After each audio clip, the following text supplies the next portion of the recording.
जी, मेरा सवाल है जी कि मैं जिस पास्टर के साथ जुड़ा हुआ हूँ, मैं अब प्रभु में आगे बढ़ गया और जी मैं सेवा कर रहा हूँ और मैं चाहता हूँ कि अब वो प्रभु का राज्य फैले। जी और जब मैं सेवा कर रहा हूँ तो प्रभु जी वो पास्टर मुझे बोलते हैं, आप कलीसिया में क्यों नहीं आते, आप कलीसिया में प्रेजेंट क्यों नहीं रहते। तो मैं बताता हूँ पास्टर, मेरे को जगह जगह जाना होता है, सेवकाई करनी होती है, प्रभु का राज्य फैलाना है, तो जी मैं आ नहीं पाता हूँ। पास्टर जी थोड़ा मैं कहते नहीं नहीं, आपको कलीसिया में आना पड़ेगा। तो मेरे सवाल है पास्टर जी, मत्ती 28 के द्वारा लिखा है कि तुम जाओ और पूरी जाति को चेला बनाओ।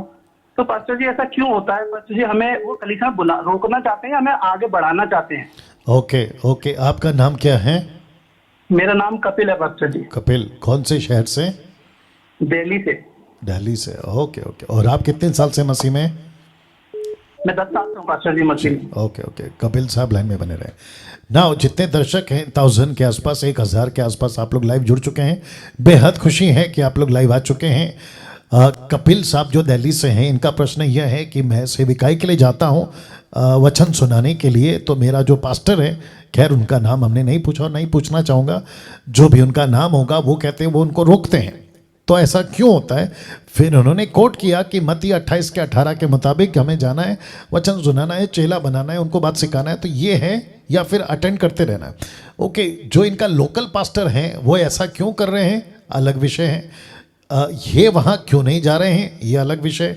लेकिन कपिल साहब, अगर आप मुझे पूछोगे कि एक विश्वासी का उद्धार पाने के बाद में चर्च अटेंड करना कहाँ तक जायज़ है, कब तक जायज़ है, और फिर उसके बाद में चर्च ना जाना संडे के दिन और जाकर दूसरों को वचन सुनाना, ये कहाँ तक जायज़ है, मैं इसके ऊपर बात करूँगा। तो आपको ठीक है?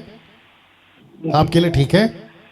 जी जी जी। ओके, तो ध्यान से सुनिएगा ना, बहुत ध्यान से सुनिएगा। जितने भी डिनोमिनेशंस और जितने भी वर्ल्ड वाइड जितने भी कलीसियाएं के पास्टर्स हैं, आप भी अगर सुन सकें, ये भाषा हिंदी वाली आप तक अगर पहुंचती हैं और आप इस बात को समझ रहे हैं और अभी एडिट वीडियो आपके हाथों में है और आप देख रहे हैं, तो मैं आपको बताता चलूं कि चर्च का कॉन्सेप्ट ये नहीं है कि पूरी जिंदगी आपके मेंबरों को, मैं मेंबर वर्ड इसलिए यूज़ कर रहा हूँ क्योंकि आजकल यही भाषा चलती है, हालांकि मेंबर कोई नहीं है, हम सब यीशु मसीह के डिसाइपल्स हैं, ठीक है ना।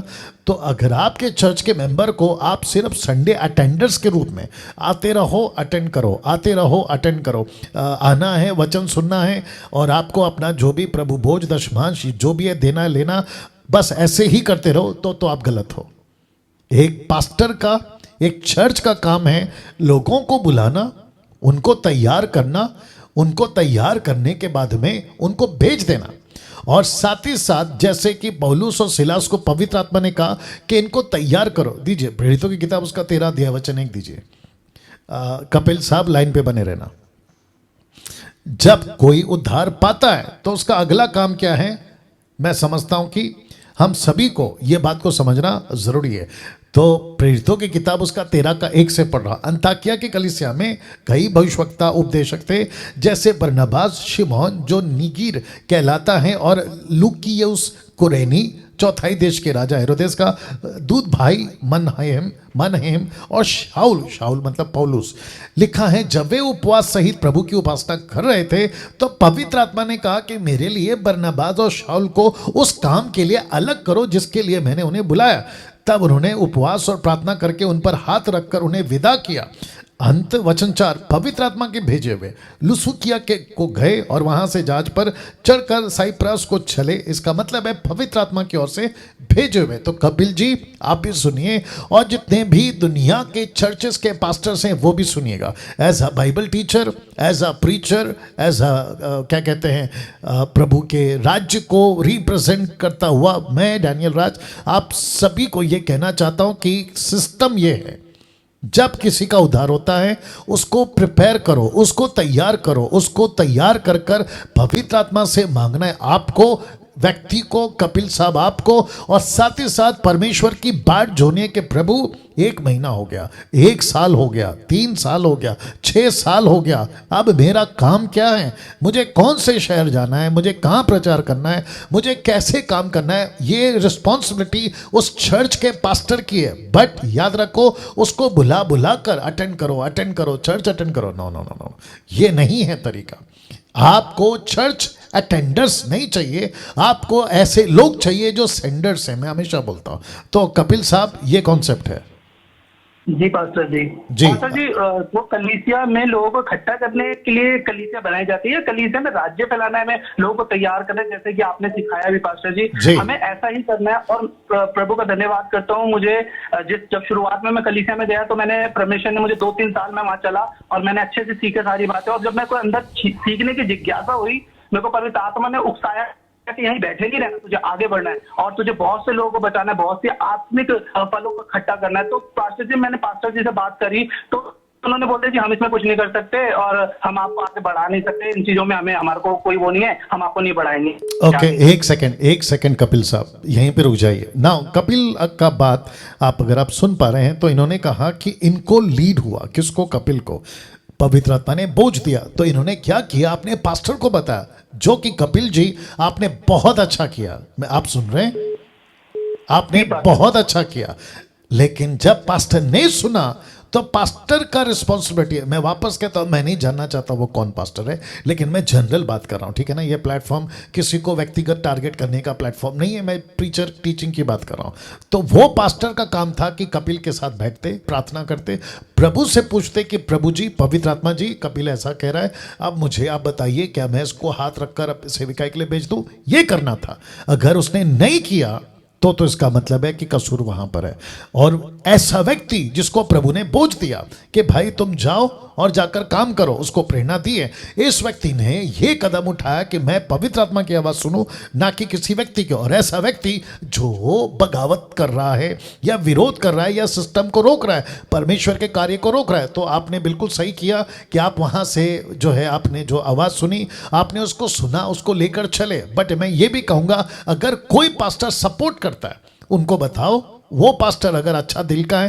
देखो, पास्टर का 2 दिल होता है, एक होता है भाई का दिल, एक होता है बाप का दिल। भाई से दिल का मतलब है, जब उड़ाऊ पुत्र लौट कर आया ना, तो बाप ने बड़े भाई से कहा, मतलब अब उसके बड़े भाई से, यानी कि अपने बड़े बेटे से कहा, तेरा छोटा भाई आया है। तो उसको जलन हो गई, उसका दिल है ना छोटा हो गया, उसको गुस्सा आ गया, अरे ये कैसे आ गया, अरे इसको क्यों ले लिया, अरे इसको क्यों माफ कर दिया। इसको कहते भाई का दिल। लेकिन उसी जगह पे बाप का दिल था। बाप ने क्या कहा? नहीं, ये लौट कर आया, इसको स्वीकार करो। नहीं, ये मर गया था, जी गया, इसको स्वीकार करो, इसको पहले से ज्यादा प्यार करो, पहले से ज्यादा इसको आशीषें दो। ये होता है बाप का दिल। तो चर्च में जो पास्टर होता है ना, अगर बाप का दिल है ना, तो वो पास्टर कभी नहीं रोकेगा। लेकिन अगर भाई का दिल है ना, तो फिर वो रुकावट बनेगा। तो आपको ये देखना है कपिल साहब, आपको पवित्र आत्मा कैसे लीड करता है, वैसे आपको चलना है, ठीक है?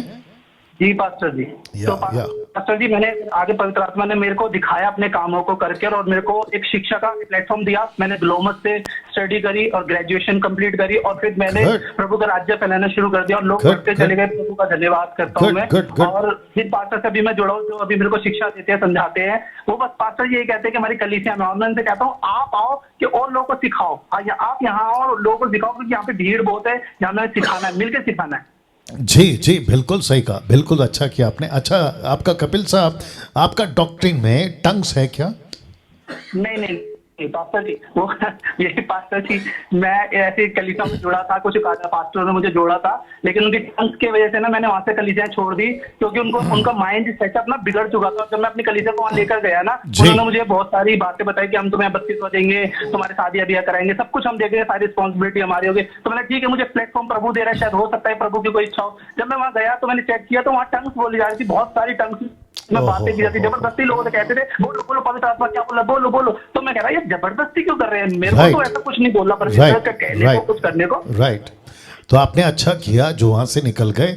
और साथ ही साथ पवित्र आत्मा अंदर है, बाहर नहीं है।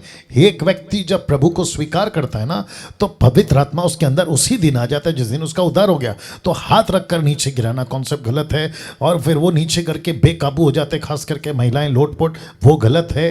परमेश्वर में जैसे आप कपिल साहब कर रहे हो ना, वैसे ही करना है। उनको तैयार करो, वचन से उनको भरो, और उनके आत्मिक उन्नति वचन से ही होगी।